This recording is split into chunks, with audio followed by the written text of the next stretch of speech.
ఇటు సద్దుల బతుకమ్మ అటు శరన్నవరాత్రి ఉత్సవాలు అంగరంగ వైభవంగా జరుగుతున్నాయి. అయితే సద్దుల బతుకమ్మ పండుగపై సర్వత్రా సందేహాలు వ్యక్తమవుతున్నాయి.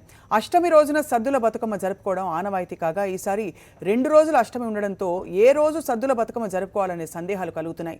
శనివారం పండుగ జరుపుకోవాలని కొందరు పండితులు చెప్తుండగా ఆదివారం జరుపుకోవాలని మరికొందరు చెప్తున్నారు. కరీంనగర్కు చెందిన ప్రముఖ జ్యోతిష్య వాస్తు పండితులు నలిపికొండ రమణాచార్యులు మాత్రం అష్టమితో కూడిన 9వ రోజు శనివారం సద్దుల బతుకమ్మ జరుపుకోవడం శ్రేష్టం అంటున్నారు.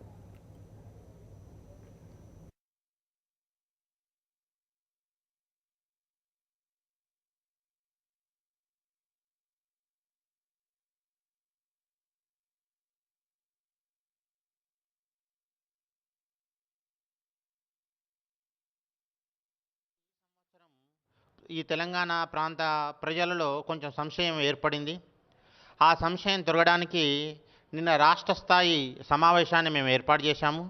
10వ రోజుకు ఈ బతుకమ్మకు పేరు లేదు. 10వ రోజు మన బతుకమ్మ పుట్టినప్పటి నుంచి ఆడినటువంటి దాఖలాలు కూడా ఎక్కడా లేవు. వరంగల్ భద్రకాళి ఆలయం అర్చకులు వాళ్ళు కూడా అక్కడ తీర్మానం చేయడం జరిగింది. 8వ రోజే శనివారమే బతుకమ్మను ఆడడం శ్రేష్టం అని చెప్పారు.